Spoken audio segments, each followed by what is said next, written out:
புதுச்சேரி அடுத்த நோனாங்குப்பம்பேட்டு பகுதியில் ஏழை எளிய 20க்கும் மேற்பட்ட குடும்பங்களுக்கு புதுச்சேரி ரமா அறக்கட்டளை சார்பில் இலவச தார்பாய்களை சமூக ஆர்வலர் விக்கி என்கின்ற ராஜகணபதி வழங்கினார்.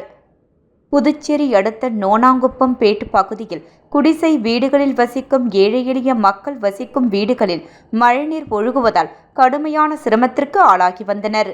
அவர்களின் சிரமங்களை அறிந்த புதுச்சேரி ரமா அறக்கட்டளை நிறுவன தலைவர் விக்கி என்கின்ற ராஜ கணபதி ஏழை எளிய மக்களுக்கு 20க்கும் மேற்பட்ட குடும்பங்களுக்கு இலவசமாக தார்பாய் வழங்க முடிவு செய்து அதற்கான நிகழ்ச்சி நேற்று நடைபெற்றது. இதில் நோனாங்குப்பம்பேட்டு பகுதியில் வசிக்கும் 20க்கும் மேற்பட்ட குடும்பங்களுக்கு நேரில் சென்று இலவசமாக தார்பாய்களை விக்கி வழங்கினார். இந்த நிகழ்ச்சியில் நோனாங்குப்பத்தை சேர்ந்த ஐயனார், வீரப்பன், சரண் உள்ளிட்ட அந்த பகுதி இளைஞர்கள், பொதுமக்கள் என அனைவரும் திரளாக கலந்து கொண்டனர். நிகழ்ச்சிக்கான ஏற்பாடுகளை தினேஷ் செய்திருந்தார்.